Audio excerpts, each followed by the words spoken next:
Sir, do you feel like you've been mistreated? Yes, I have. When was the last time you had a good meal? I'm through talking to you. I'm making those statements. I don't want to be interrogated anymore. Well, if you don't want to talk to me, then I'm going to make the decision that right now you're not an immediate life threat and that you could possibly stay here with these gentlemen, continue doing with them what they need to do with you, okay? Put me back in the handcuffs. There are many signs that Hilton has been in an altercation, including a cut on his nose and a badly swollen right hand. GBI agent Clay Bridges leaves Hilton with a final thought. Remember what I told you about that, about Meredith?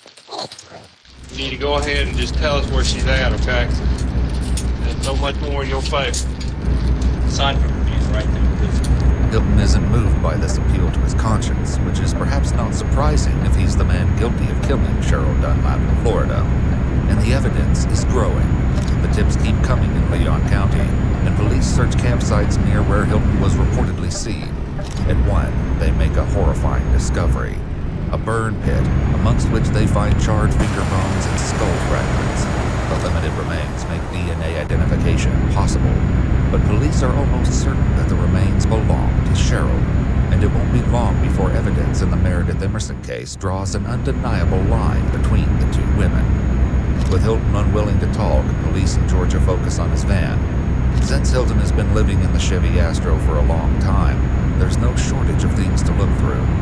And along the way, they come up with a fascinating discovery: a Sony digital camera and several memory sticks containing some very interesting videos. Look, I'm taking a picture of what I'm pumping for immortality, right? Good. Cameras right now. That's true, it would say.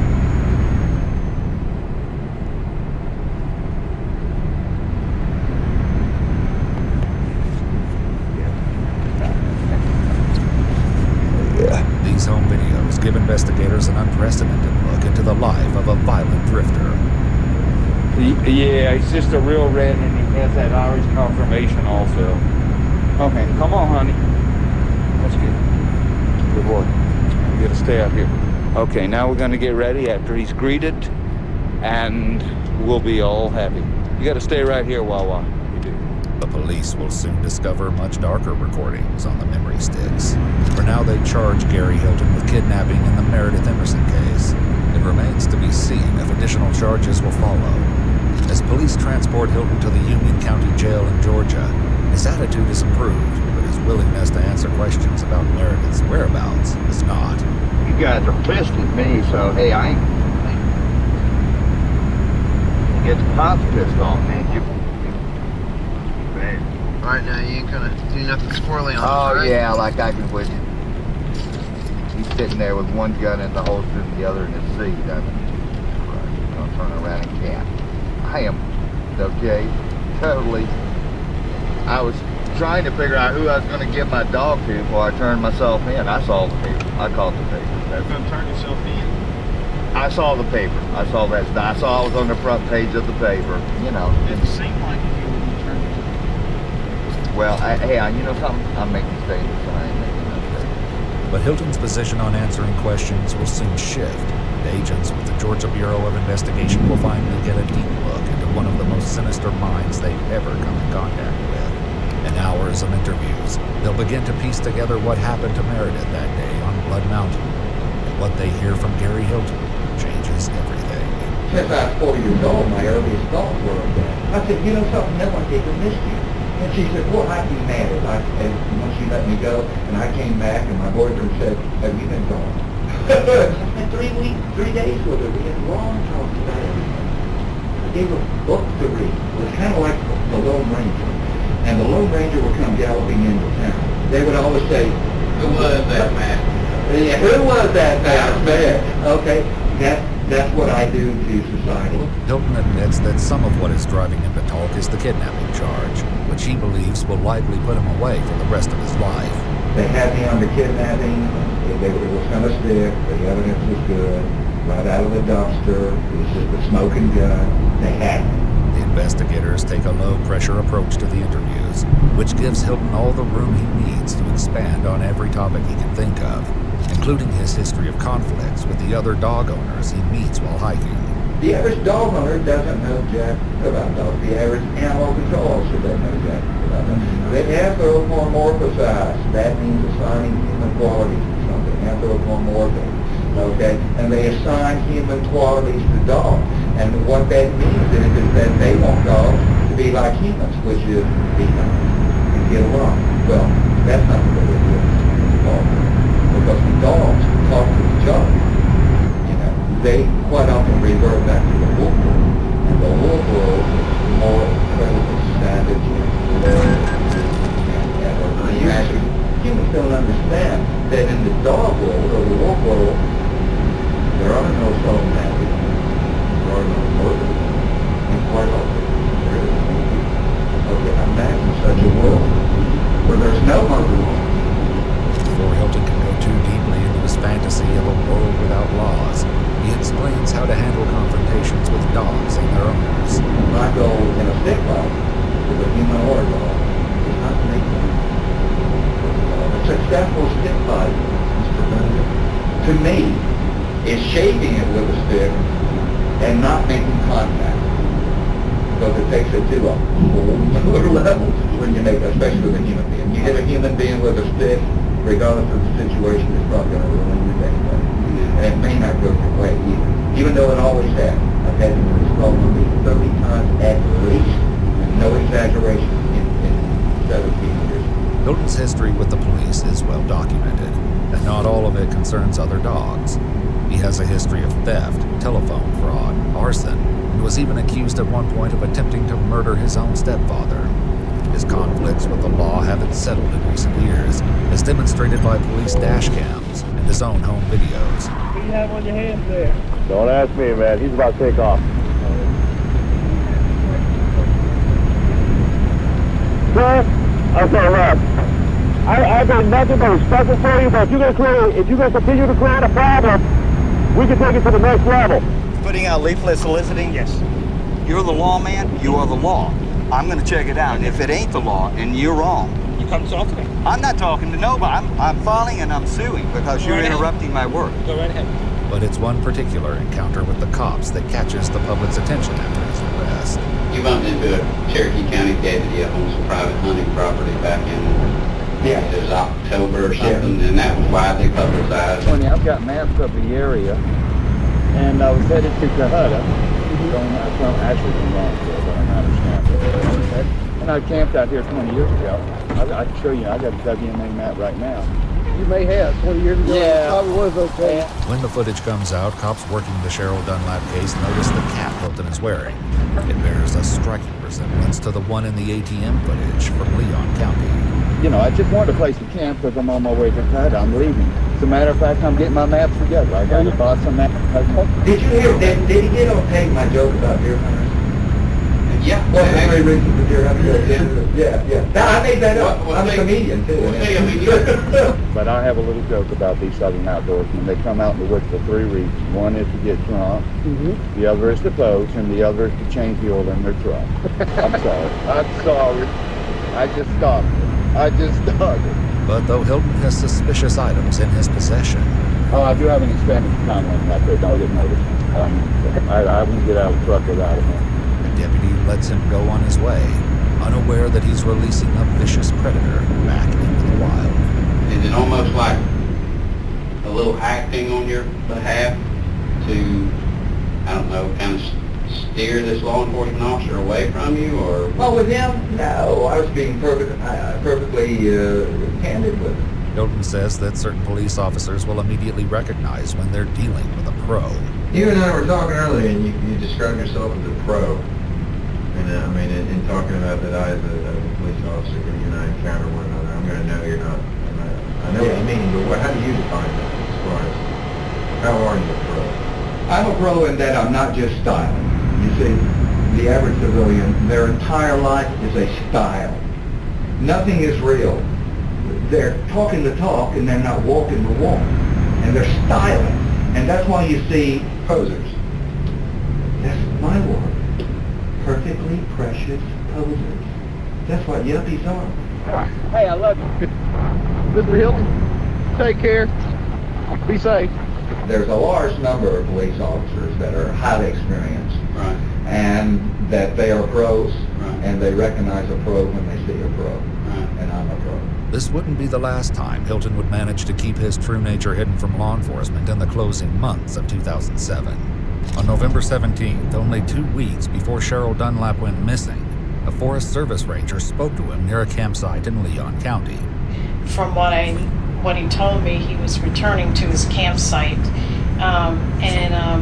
he was walking along the road. He had a dog and a walking stick. The ranger runs the tag on his white Chevy Astro parked back at the campsite. Who did the van come back to? It came back to Gary Michael Hilton. It will soon come to light that Hilton already had blood on his hands before speaking to these officers. Nonetheless, he's in custody now, and in a series of audio and video interviews with the GBI, he will finally reveal the full story behind what happened New Year's Day on Blood Mountain. But anyway, it's a good place to hunt in that you have a huge selection. But it's a bad place to hunt in that you Because they have a lot of people. So the way you would do it would be to look and blind, so to speak, on the trail, observe it for not and look. But I didn't do that either. What I'd like to know is how accomplished of a hiker are you? I mean, you've been to. I'm going to tell you something. I've never met any, ever, and people are put. I've never met anyone anywhere, any way, that has the time in the woods and the time in the trail that I have. I've never worked full-time anywhere in my life, except for the U.S. Army. Hilton was enlisted in the Army as a young man before being discharged for demonstrating symptoms of psychosis, an early glimpse of the darkness to come. Did you know Meredith Emerson before the other day? Okay. At what time or when did you first become aware of her, or when did you first see her? On the mountain, at the intersection of the Herbert Reef Connector Trail and the AG at that intersection. How did you strike up a conversation with her or whatever? Dogs, you know, people that have dogs, dogs are going to meet. And anytime I encounter someone with a loose dog specifically, which both of ours were, a larger dog, I immediately determine the sex of the dog because I have a male and I don't allow my dog to meet adult males. So you asked her what sex her dog was? Or, yeah, that kind of thing. And she stopped at that location to eat and eat some trail mix and to give her dog water. After a brief exchange, the two continued hiking, and the 24-year-old athlete quickly put distance between herself and Hilton. But soon enough, Meredith would come back down the trail, and this time, Hilton would be ready. Did you form an opinion at that point, or did you form an idea at that point that you wanted to abduct her at that point? Yeah. Okay. This was driven really by nothing but, well, the desire to obtain her card. That was the sole purpose? You wanted her card? And rather than pick a guy who would, or a couple, with a guy who might really fight, you know. Right. Because if you want a card and PIN number and the guy fights and you got to kill him, well, where you at? Right. You know. Right. So I felt I knew it would be easier to establish control over a female, any female, than it would a male. It's not that I couldn't whip a male, but once you whip him, you might be left holding an empty bag. Hilton's aside about his ability to take on a man is perhaps unsurprising given his many thoughts about masculinity and the differences between the genders. But that's what a woman wants you to do as an adult, is to play house, okay, and to have children. How many 9-year-old boys, now, don't get me wrong, I understand that for many men, having children is the greatest thing in their life, but nevertheless, how many 9-year-old boys have you known that have said, oh, you know, I don't want to be a soldier or a pilot or astronaut, I want to grow up and have a family. You ain't look at any man's home. It ain't a man's home. It's a woman's home. And what is this man thing? Having a nice lawn. Oh, Jesus Christ, give me a break. Out there cutting grass and digging in the dirt like an animal. According to Gary, it all comes down to an imbalance of power. Part of my dislike, or I wouldn't call it hatred, but almost, for women is that they have all the advantages.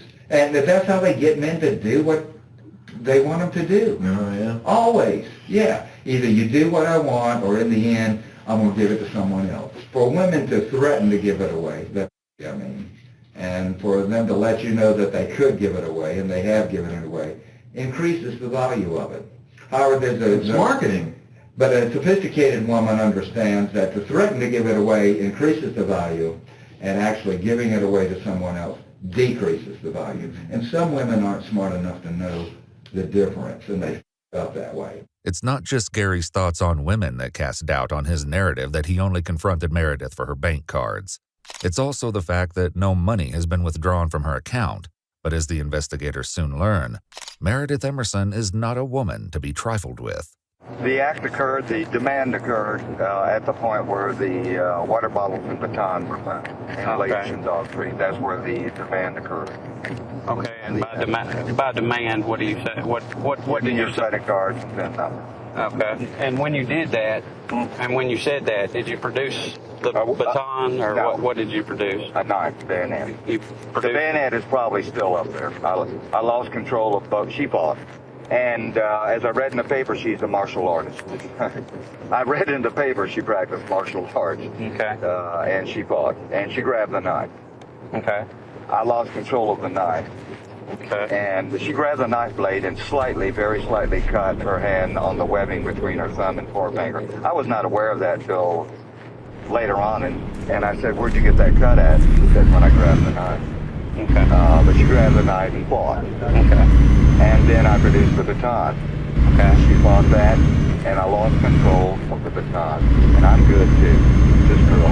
I think it was you probably. One of the GBIs said that little 120-pound girl about probably close to with you. Well, she about did.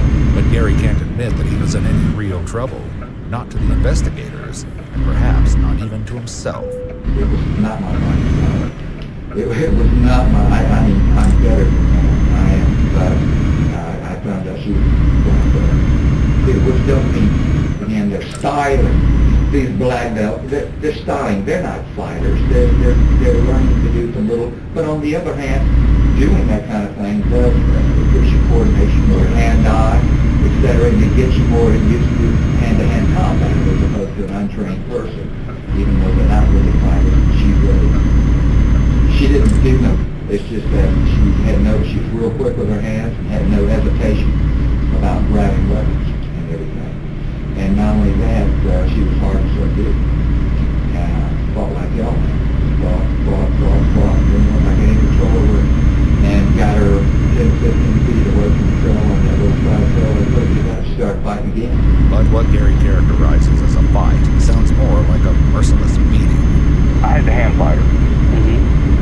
And that's where I got this hand. I probably have multiple fractures in my right hand now. Okay. However, I'm not in pain, and I don't think any of them are displaced. I had to hand fight her, and I still couldn't get control of her. She would feign or pretend that I was in control and then start fighting again. Right. So I had to hit her a number of times. Now you hit her every time with your right hand, or? Yeah. Okay. These are straight in punches. In the face, or? Yeah, or the head. Okay.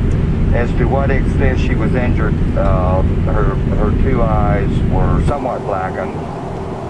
She may or may not have a fractured nose. I checked with her a number of times, and she was not in any pain other than, afterwards, she was not in any pain other than a headache. I offered her and gave her aspirin. Houghton tells the investigators that once they were safely off the trail, he was able to finally subdue her. So I got control of her again, quieted her down, got control of her again, and I kept her moving down that close trail around the corner of the mountain, so to speak. And at that point, I produced it's like a duck tie. It's like a handcuff that police use. Zip tie? Zip tie, yeah. Okay. Except these were just commercial zip ties, 18-inch zip ties. You remember what color they were? Yeah, black. They're not there anymore. You'll probably find them in the dumpster, I believe, probably. Yeah. Did you have a rubber band around them? Yeah. Okay, we did find one up there. I don't know. Oh, you did? So I zip tied her to a tree, and I knew that I had to go and clean the crime scene. Hilton's use of zip ties in Meredith's abduction draws another connection to the Cheryl Dunlap case. Investigators searching several of Hilton's Leon County campsites find a number of items he left behind, and zip ties are prominently among them. But it's something else that Hilton leaves on Blood Mountain that will make the connection undeniable. Told her to be quiet and stay. Okay. And went back to clean the crime scene, but it had already been found.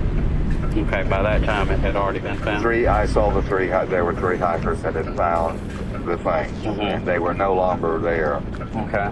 And they were headed down slope. They were looking. Were you crouching behind a rock at that point? Then looking at them, and then I laid down flat in the trail above them. Because if a trail is cut in, into a slope and someone's below, if you lay in the flat, you're depilated or inflated, so to speak. And I laid down in the trail at that point, and the stuff was gone. Among the items Hilton lost on the mountain were his expanding police baton, Meredith's leash and water bottles, and the dagger-like knife he calls the bayonet. When investigators with the Florida Department of Law Enforcement compare the blade of the bayonet to the hole in Cheryl Dunlap's tire, any doubt is put to rest. It's an exact match. If I'd been back, to the crime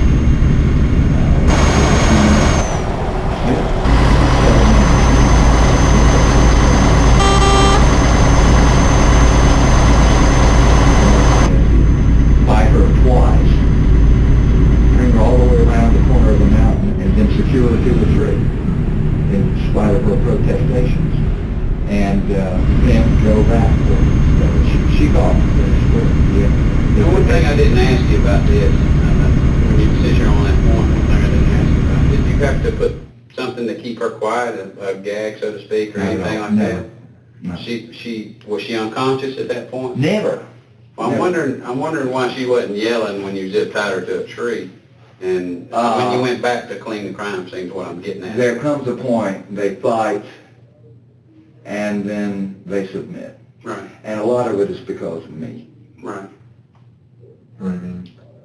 I reassure them. That it's going to be okay, but just quit fighting or you're going to get hurt. I tell them, listen, honey,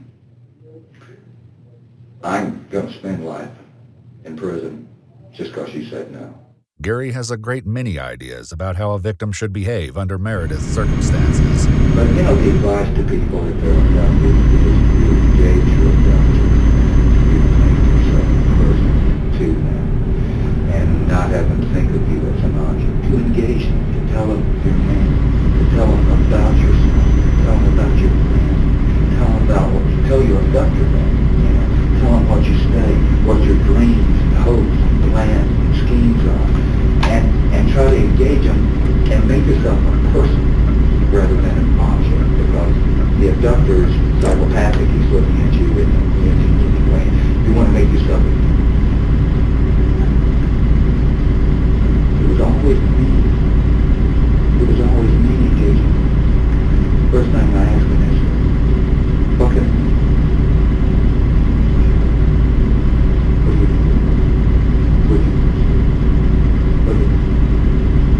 And talk to them. It calms them down. But none of them ever did that to me. Hilton tells the investigators that he would act much differently if put in that position. She never once told me, hey, I mean, that's what I'd be doing. I'd be pitching a guy like him. He don't even pitch me. Like, really, I won't say a word, just, I'd be saying, hey, listen, Brad, listen, I'll tell him you had me blindfolded all the time. I didn't even see nothing. I don't even know a thing. I had no good. Hey, I'm not even going to report this thing. Just cut me loose, cut me loose as soon as you can. If I can get back for big alarms raised, I'll never leave. I'd be pitching the whole damn time. Meredith, who wasn't fortunate enough to have Hilton's instructions on how to be a victim, is subdued by other means. What did you do at that point? Went back to her and cut her loose. And she was not tied at all, except I put a loop around her neck. Oh, what kind of loop? Just a nylon cord, 300 pounds, that just wasn't even tied. It was like a loop. I put a loop line around her neck, and just like a leash, like a dog's leash, and that's the only way she was secure. and I told her that I had a gun, and that, you know, I was going to shoot her. Now, I didn't have a gun, but I had a speedy pistol, looked like a gun, and I was going to shoot her. Then, you know, she took off on me. You got to do that, but most girls probably are not. You know, not that fast. And after that, from then on, she totally cooperated. Travelers with Blood Mountain, Boots, Big Buck, Calvin, she was totally cooperative. Let me ask you this. At this point, was her hands free? Yeah. Okay, you didn't have those zip tied? No, You just had the new Yes, and I told her I had a pistol, which I didn't, but I told her I had a firearm, and that I was shooting her. By that time, and from that time on, she was compliant, totally compliant, and I was solicitous of her behavior, of her condition, and of her comfort from then on also. Okay. My intent was not to torture. Hilton says that he took Meredith down the mountain before tying her to another tree and again making what he calls the demand. I told her, well, I was going to have to get her cards and PIN number out of the car, which was in her purse, under the seat. Let me back up. Did she tell you where her purse and pin or cards were? Yeah. Okay. And she told you where her cards were at that point? Or? Yeah. She told me indirectly, but it was just under the wall. She said under the driver's seat. It was actually under the passenger. Okay. Hilton says he approached the parking lot cautiously, knowing there was a chance that the hikers above had called the police. When he arrives, however, the coast is clear, and he moves his van next to her car. So I walked her next to her car, opened the side door of my van, and put her in my van. And then took a chain, put her in my van and laid her down. And I had 2 lengths of chain padlocked to the seat mounting, the front seat mounting. One chain padlock, in other words, seat mount, you know, where the seat is attached to the car. Both those chains were padlocked by one end to the seat mounting. What did she say to you? Did she say anything at that point? She said, they told me not to get in the van, not get in a, or in a vehicle, or so I figured it. And then I determined from her where her purse was, which was under the passenger rather than the driver's side. Did you have to force her into the van, or did she cooperate at that point? No, she protested, but I mean, yeah, no, she was compliant from, you know, I didn't, there was no physical force at any time after that. Okay. After that, up on the mountain. Oh, okay. So she protested and said... they told me not to get in the vehicle. I said, get in the van. And she went in. Okay. Gary says that after Meredith was secured by chains in his van, he put her dog Ella in her car before heading to nearby Blairsville with the intention of finding an ATM. But soon, Gary says he had a change of heart. Got several miles away as we were driving away, and she's still voicing concern about her dog. I wanted her to be calm and, you know, could be, and I knew she was anxious about her dog. So I said, well, you wanted me to go back and get your dog. She said, yeah. So I turned around, went back, got her dog. Of all the details Gary has given thus far, this act of kindness is perhaps the hardest to believe, and yet the investigators know that it must be at least partially true, because Ella was finally found in Cumming, nearly 50 miles south of Blood Mountain. Then again, Gary appears to have a compassion for dogs that doesn't extend to humans. People are incorporated programs that only believe that life is valid and continuing. So the problem with these poor loners, these sociopaths, is they're so programmed like that, that in spite of themselves, they don't know. They don't understand that there's no hope. They don't understand. They don't understand that they're a round peg in a square hole and that they're never going to fit in. They don't understand that there's no way in the world that they are going to get some real satisfaction out of a human relationship. I didn't understand myself until one accident I got killed. And all of a sudden I was no longer alone, and I didn't have that wrenching sense of loneliness and being alone, but yet there would be no salvation in the company of others. You're alone, your life is empty, alone, lonely, but there's no salvation or satisfaction in the company of others.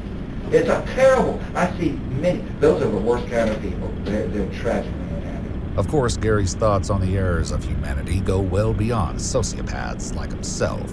And there's a psychiatric school of thought that says existential anxiety is responsible for most human neurosis. Yeah. Because we're the only... That bothered you back then? Since I was 4 years old, my earliest thoughts were of death and that I was going to die. When I was 4 years old, I could place it because I thought it. And when I was 4 years old, I remember looking at my hand and pondering the fact that this hand one day will be a skeleton. Yeah, when I was 4 years old. What was the situation? No, it was an intellectual thought. It was the awareness of my future not-being. The humans are the only animal that I know that really has to cope with it all. It's really hard to tell. But it's a tremendous psychic load. It's the knowledge of our future non-being or the inevitability of our death is the thing that shapes our entire life. Rather than lure Hilton back to the point, the investigators appeal to his ego. All your travels and camping and stuff, you get by yourself, you get a lot of time to think. And that's the thing. People gain a lot of insight nowadays. Lawyers and everyone else ask me constantly, how come you're so seemingly intelligent? Are you well-read? You're right. You hit it right on the head. That's very perceptive of you. The reason I'm so seemingly intelligent is that I, alone amongst almost anyone, including you do, have time to actually stop and think. You don't have time to stop and think about things. You are so busy distracting yourself because you're running from really the reality of this situation, which is you're going to die. And you are so busy just frantically, desperately distracting yourself with every kind of thing in the world, including the world. Now, again, I'm not judging you. I mean, you're just human beings. That's all you are. You're just human beings that God made. Gary says that his time in the woods has given shape to his character.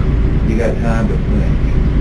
That's one of my personalities. I'm a philosopher, I'm a soldier, I'm a scientist, and I'm an artist. And those are all distinct personality types that represent distinctive different things. And I'm all of it. What's your artistic side? What do you mean by artist? Well, by artist, I mean truly in the sense of being an artist, in that you see everything in terms of not the linear, but the impression of it, and so forth. And as far as the medium goes, I'm an artist that people ask me, I told them I'm an artist, and I said, well, what's your medium?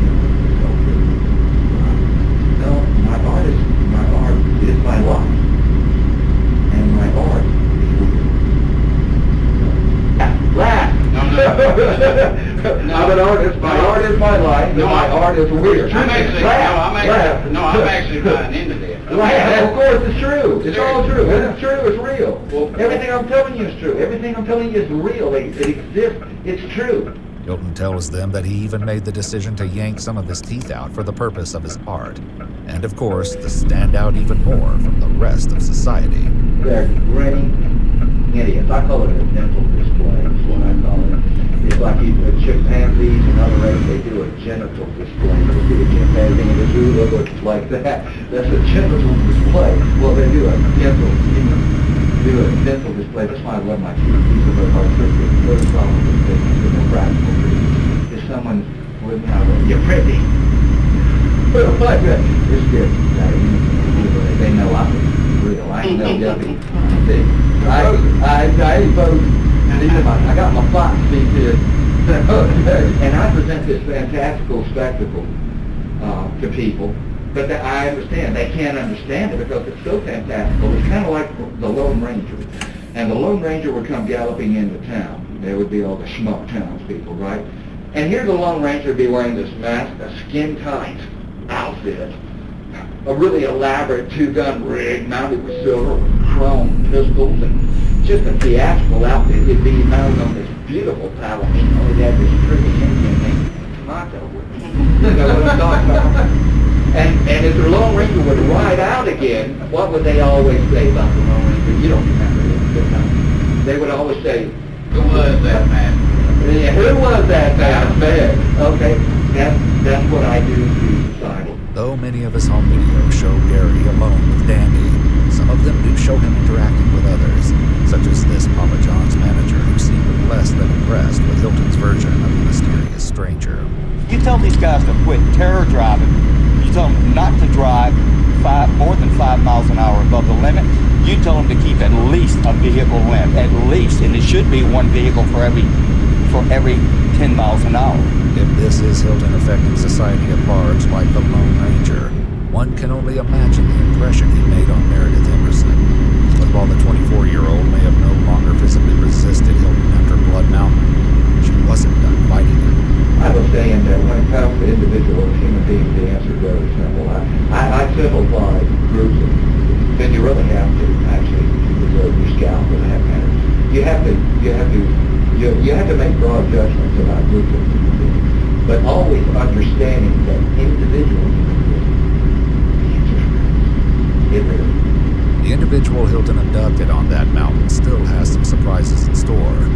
And when Hilton prepares to drain Meredith's bank account like he did Cheryl's, he realizes it won't be quite so easy. Went to the Appalachian Bank, tempted the cards, tempted to run the cards. And they didn't work. Didn't work. I parked across the street. How many cars did you use? I had 3, but I'm really not sure because she had me run them so many times that I'm not, she had me run them in Blairsville and then I went to Gainesville. So I went to Canton and tried multiple times. Card wouldn't work. It was either invalid or unauthorized, one or the other. So I came back, went back to the van. I said, honey, okay. Danced me around with 2 more pin numbers. Well, I think I did this, or I just changed it over, and I'm not sure, and this and that, and I changed it, and blah, blah, blah, blah, blah, blah. Go try it again, it'll work. Mm-hmm. This number, give me another 2 numbers. Not working, huh? Might as well just give it up. I don't know what the purpose of this is, etc. Meredith convinces Hilton that he may need to try at another bank. 4 or 5 times she kept trying to convince you that it would work. That she did convince me. Right. She ran me back. I'd go try it like an idiot. Mm-hmm. Like some eternal optimist. Mm-hmm. I had to go out of the van, walk the 100 yards or wherever to it, run it, come back. She'd give me some other story. Right. Or another car. Right. I got 3 of them to work with. I don't know why the reason for all this was. Mm-hmm. I told her later, I said, I'm not even going to ask you why. It's just that I'll never understand what the purpose of you doing this for. It may be that Meredith's strategy was twofold. One, as long as he didn't have access to her accounts, her life remained valuable to him. 2, every failed ATM transaction left a digital footprint, potentially giving police a direct line to their location. Did you attempt to conceal your face in any way? Yes, I did conceal my face. How did you conceal your face? Held a collar thing. It's another chilling echo to the Cheryl Dunlap case in Florida. The only question is whether Meredith's resistance would allow her to escape Cheryl's grisly fate. So when you left the bank attempts down in Gainesville, which way did you go? Back to Delano. Okay. Now it's too late, and I'm like shape I am now. With the MS, some days I can't get out of bed, and then some days I'm good for a few hours, and my time's up. Okay. As far as being able to function or even think. And I started north with the object of getting a campsite somewhere. Gary says they found a place to camp that first night in Dahlonega, Georgia, but not before a close call nearly put a quick end to his plans. And the smoke was coming in at higher elevations, and it was accumulating rapidly. And there was probably 2 inches on the ground on the road very quickly. Mm-hmm. And I was losing traction and control. Mm-hmm. And then I came around the curve, and the car had sort of slid off the road, and there was a sheriff's deputy there, car with his blue light. And it turned around and went back down just right past the sheriff's deputy. Okay. She saw the blue light and everything, but it was only loosely secured. Having eluded law enforcement, Hilton made camp with his hostage. Camp there, I gave her the best bag. I gave her the mattress that didn't leak. I got a +5 degree bag. I had 5 bags with me, but You know, each dog got a bag. Mm-hmm. Each dog got a 20-degree bag. Where did you camp? In the van or out? Yeah, I just, she helped me offload the van. Okay. I just unchained. She was free after. She was only secured while we were moving. She was not tied up. And while we were asleep, I would tie a long length of nylon cord around her ankles, quadruple knotted, and then quadruple knotted at an anchor point in the van. That was simply to keep her from jumping up and taking off while I was asleep. Now, I gotta ask you this.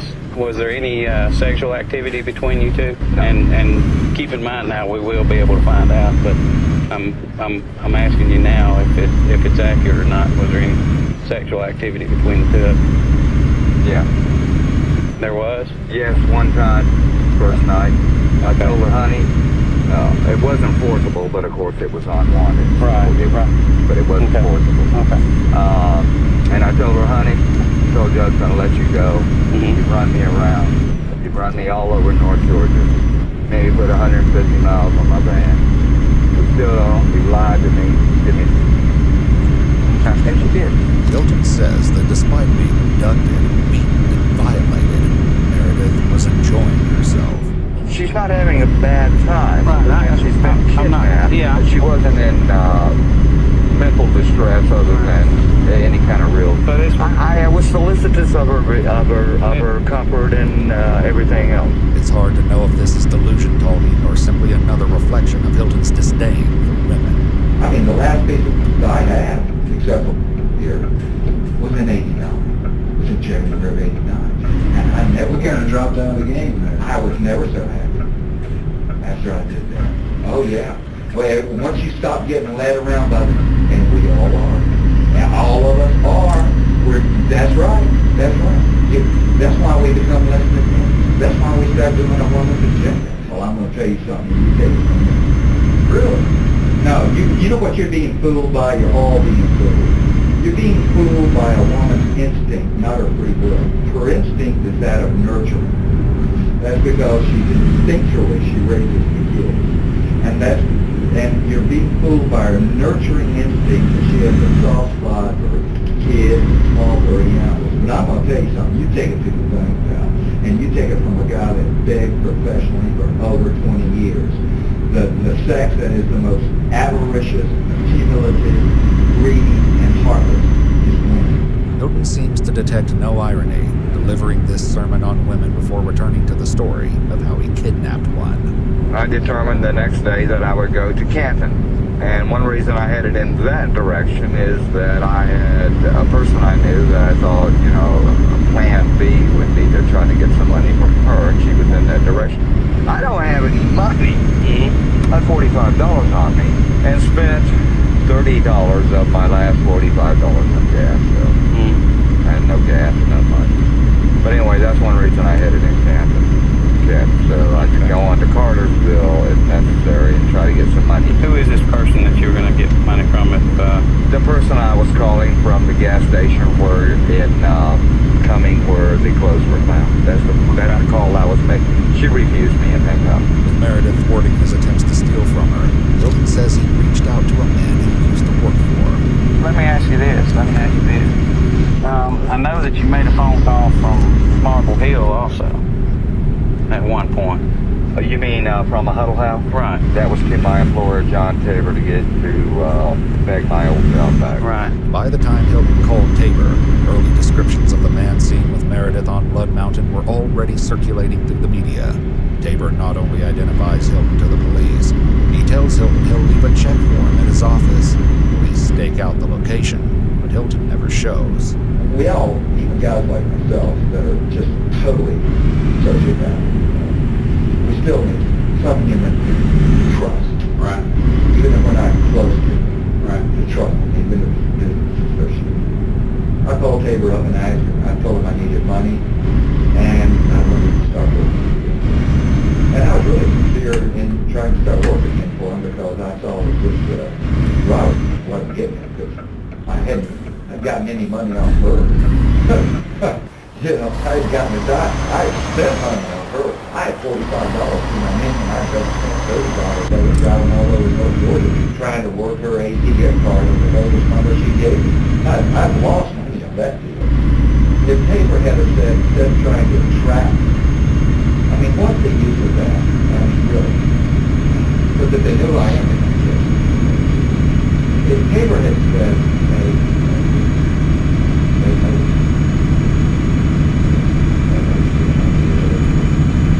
I wasn't in the paper that day. I joked about it with the girl. This second day or third day I had her, second or third day I had her, she still wasn't in the paper. I said, you know something, that one take a picture. And she said, well, I'd be mad if once you let me go, and I came back and my boyfriend said, everything's gone. She said, we will laugh about it. There's nothing in it in the paper. Hilton manages to avoid the trap Tabor and police set for him, and at least according to him, spent a pleasant day with his victim out in the woods. Went to Dawson Forest and camped there, and you know, I think we spent 2 nights there because we went hiking the next day. Yeah, we went hiking, we spent 2 days, 2 nights there. And we were 11 degrees outside air temperature there, so I had stoves going. I have, stoves used as a heater. Mm-hmm. And I had the van going from time to time and keep warm. And we spent 2 nights there because we went hiking one day, the next day. We took the both dogs and went hiking along Shoals Creek. Okay. We had a good time. Okay. How did you keep her from running off while you were hiking? No, I told her remember 2 things. One, if you bust out through the woods, the pursuer has the advantage.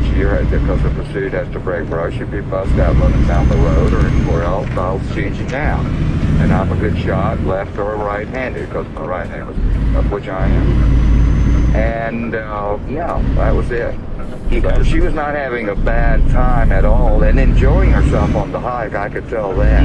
Commenting on how beautiful it was. We hiked for several hours along Shoal Creek. Again, Hilton is insistent that Meredith was enjoying her time as the victim of a violent kidnapping. A story that doesn't gain believability the more he repeats it. And if his intention is to convince the agents that he has a heart underneath the cruelty, the conclusion to his story erases that possibility. And then the next day, we got up and told her she was going home. I said, I'm giving you all your stuff back. I had all her stuff backed up together. I made a point of showing her she always helped me load and unload, especially because my hand was messed up. And so in other words, consistent with being kidnapped, she was having a good time. Other than, you know what I mean. I won't say she's enjoying it, but she was. Well, hey, she was into it. It was at ease, totally at ease. Relaxed. Let me ask you this. Did you guys leave the site you were camping at that point? No, we're packing up and telling her I'm taking her and I'm going to release her. Hilton says they left the campsite together, but soon he pulled the van over in another area of Dawson Forest. In between, he says, there was another close call. And there was a pickup there, and as he drove by, I waved at him. It was law enforcement. Really? Yeah. It was that close. She wasn't even secured either. Having once again caught a lucky break, Hilton took Meredith to a secluded spot. Walked her into the woods, got 2 sleeping bags. I got a mattress for her to sit on, 2 bags to put over her, a length of chain, secured it to a tree, walked back to the van. I'm staggering around by now. I'm headed. I can't even think straight. I'm just staggering, multiple sclerosis. I'm just staggering. Went, kind of got myself together, made some coffee and everything, walked back. And at that point she said, I was afraid you weren't coming back. I had this name and she said, I was afraid you weren't coming back. I gave her a book to read and everything else there. But he grabbed something else when he was back at his van, an iron bar. At long last, Hilton reveals the horrifying truth. A truth police suspected from the moment they found the bloody clothes in that gas station dumpster. And I walked up and made as if to unsecure the chain, struck her with the bar. What bar? It was a jack handle, just a straight jack handle, the solid iron bar. Struck her with that. She said, no, let me go. Put her hands up. I kept striking her. You'll see some defensive wounds to her hand. Okay. She lost consciousness, and I kept striking her till ensure she was dead. Hilton says that Meredith had to die to ensure his freedom. Once you've taken someone, you're either going to kill them or you're going to get caught. This is simple crap. In my situation, look at me. I got the dog, I got the van. I'm me. I'm famous anyway, regardless. And I knew it. Once you've taken someone, you either kill them or you get caught. If you release them, you're going to get caught. I mean, am I right or not? If I would have been sure. Well, she's seen the van, she's seen the tax, she's seen the dog, she's seen, all she has to do, they had to put that out, and 10,000 people would be caught, including Taylor. He was just the first one, you know. Of course I knew it. You either kill them or you get caught. Of course, I was able to do it because of my general rage against it. Hilton's rage is evident as he describes what he did next. Removed her head. Remove the head. With a serrated knife, which you probably have in the dumpster, I think. A serrated knife? Yeah, like a butcher knife or a kitchen knife, a long... And that was in the dumpster as well. Was that, I mean, is that difficult to do, to take somebody's head off? I've never seen that done. I mean...